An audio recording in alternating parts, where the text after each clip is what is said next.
हम लोग जो है रेजोनेंस पढ़ रहे थे, तभी नाइट्रेट आयन का रेजोनेंस लिखेंगे। ठीक है, नाइट्रेट आयन, इसमें एक नेगेटिव चार्ज, नाइट्रेट आयन के ऊपर कितना चार्ज है? एक नेगेटिव चार्ज, मतलब एक इलेक्ट्रॉन आया हुआ है इसके पास। ठीक है ना। नाइट्रोजन के आउटर मोस्ट ऑर्बिट में कितना इलेक्ट्रॉन होता है? टोटल 5 होता है।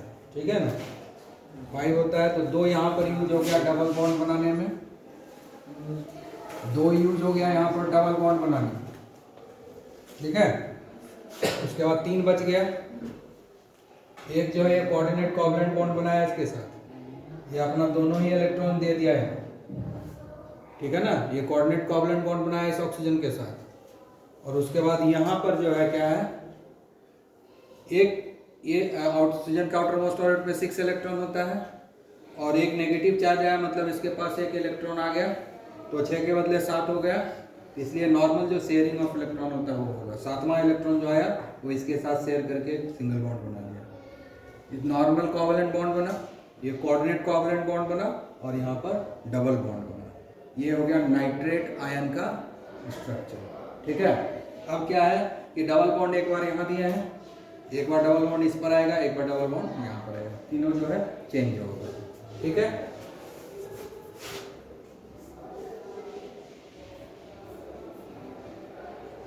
इस बार डबल बॉन्ड था, चलो अब इसको हम लोग बना देते हैं कोऑर्डिनेट कोवलेंट बॉन्ड। इसके ऊपर नेगेटिव चार्ज दे देते हैं तो नॉर्मल शेयरिंग हो जाएगा, और इधर डबल बॉन्ड दे दिए।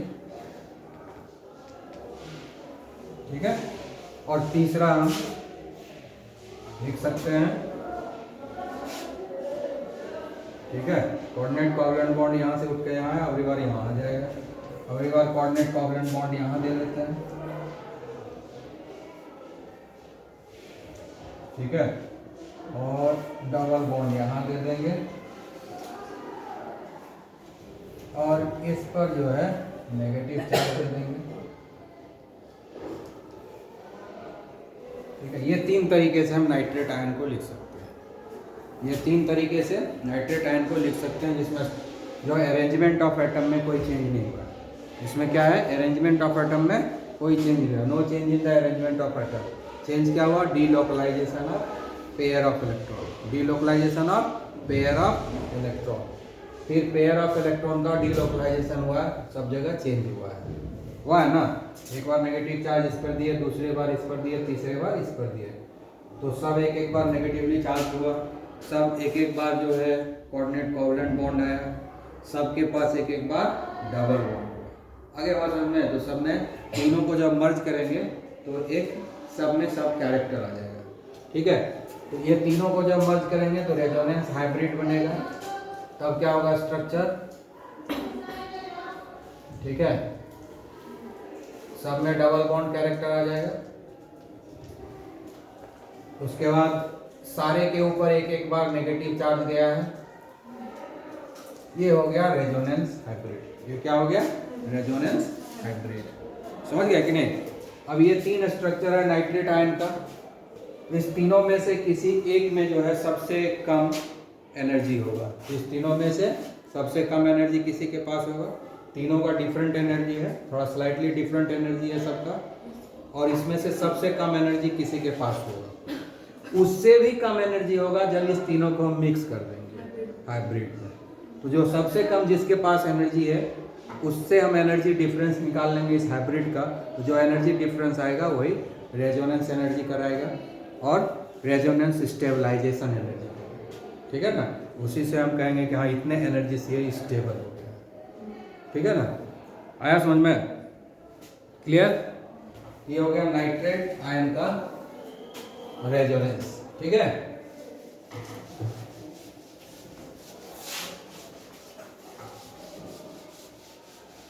एक और लास्ट एग्जांपल लेते हैं, उसके बाद फिर आगे बढ़ेंगे हम लोग, डिफरेंट टॉपिक पर जाएंगे। Sulphur dioxide. ठीक है, इसको हम लोग पढ़ चुके हैं। इसका इन्वर्टेड भी शेप होता है ना। तो एक डबल बॉन्ड बनाएगा। That single outer most orbit में कितना इलेक्ट्रॉन होता है? 6 इलेक्ट्रॉन होता है ना। सल्फर के आउटर मोस्ट ऑर्बिट में 6 होता है। 2 यहाँ यूज हो गया, 2 यहाँ 4 हो गया, और ये कोऑर्डिनेट कोवलेंट बॉन्ड बनाएगा। 2 और 2 4, 2 6 हो गया ना। ठीक है, तो हम ऐसा लिख सकते हैं कि स्ट्रक्चर। उसके बाद हम जो है दूसरा एक और स्ट्रक्चर लिखाएगा, ये दोनों इंटरचेंज हो जाएगा, और इधर कोऑर्डिनेट कोवलेंट बॉन्ड हो जाएगा। तो क्या हो रहा है, खाली जो पेयर ऑफ इलेक्ट्रॉन का जो है डीलोकलाइजेशन हो रहा है। इधर डबल बॉन्ड था, डबल बॉन्ड उठ के यहाँ आ गया, लेकिन जो जो ऑक्सीजन जहाँ है वही है। ये इधर ही है, ये इधर ही है, दोनों सल्फर से जुड़ा है, उधर भी सल्फर से जुड़ा है। तो 2 रेजोनेटिंग स्ट्रक्चर हम इसका लिख सकते हैं।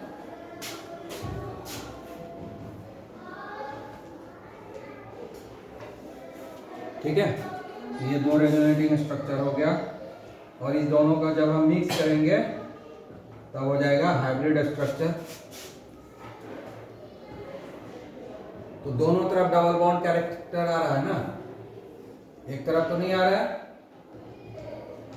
इसलिए हम डबल बॉन्ड कैरेक्टर दे दिए। ठीक है, पार्शियल डबल बॉन्ड कैरेक्टर। और कहीं भी जो है चार्ज डेवलप नहीं हुआ, इसलिए चार्ज नहीं दिखा रहे हैं। अगर चार्ज डेवलप होता तो हम चार्ज भी दिखाते हैं। आ गया समझ में?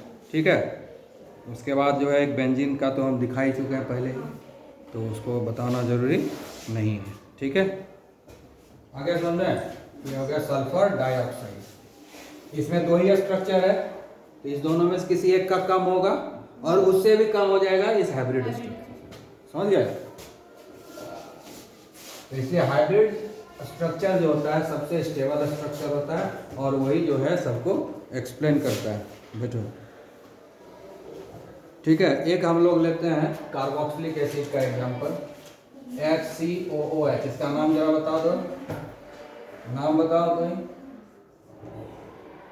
नाम कोई नहीं जानता है इसका? हाँ, कार्बोक्सिलिक एसिड का जो ग्रुप, पर्सनल इसका नाम बताओ। जैसे हम लोग आदमी हैं, तो ग्रुप हो गया कि हम आदमी हैं। हाँ, एल्डिहाइड, तो अब कार्बोक्सिलिक ग्रुप से हो गया एल्डिहाइड। हाँ, फॉर्मिक एसिड है, क्या है? Formic acid. चींटी काटता है, बिरनी काटता है, और हमारे बॉडी में डाल देता है। चींटी, बिरनी, मधुमक्खी, समझ गया ना? उसका जो टंग होता है उसमें यही रहता है। तो ये न्यूट्रल स्ट्रक्चर है, इसमें कोई चार्ज नहीं है। अब हम लोग क्या करेंगे, ये आप देखो, इसको शिफ्ट कर देंगे इस पर। जब ऑर्गेनिक केमिस्ट्री पढ़ाएंगे ना तब रेजोनेंस और अच्छे से बता देंगे। बढ़ गया, नेगेटिव चार्ज हो गया, और इस पर पॉजिटिव चार्ज आ गया।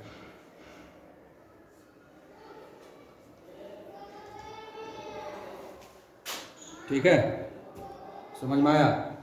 उसके बाद क्या है, और एक लिख सकते हैं, अब ये पॉजिटिव चार्ज है तो इस पेयर ऑफ इलेक्ट्रॉन क्या खींच लेगा।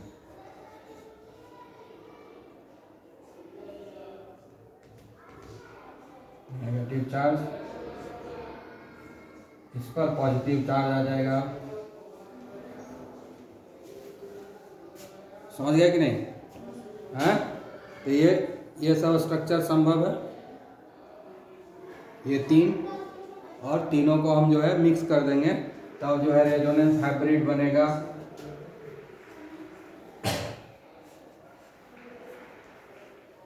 तो इस दोनों में जो है डबल बॉन्ड कैरेक्टर आ रहा है, इस दोनों में डबल बॉन्ड कैरेक्टर आ रहा है, ऐसे दिखा दिए। इस पर डेल्टा पॉजिटिव आ रहा है, इस पर डेल्टा नेगेटिव आ रहा है। ये हो गया हमारा रेजोनेंस हाइब्रिड फॉर्मिक एसिड का। तो ये तीनों में से किसी एक का सबसे कम एनर्जी होगा, ठीक है ना? उससे भी कम एनर्जी इसका होगा। समझ गए? तो जो एनर्जी डिफरेंस होगा, सबसे कम एनर्जी वाला जो रेजोनेटिंग स्ट्रक्चर और हाइब्रिड स्ट्रक्चर के बीच के एनर्जी का जो डिफरेंस होगा वो क्या होगा, रेजोनेंस एनर्जी और रेजोनेंस स्टेबलाइजेशन एनर्जी। समझ गए? तो रेजोनेंस खत्म हो गया। अब कल से हम लोग दूसरा टॉपिक पढ़ेंगे।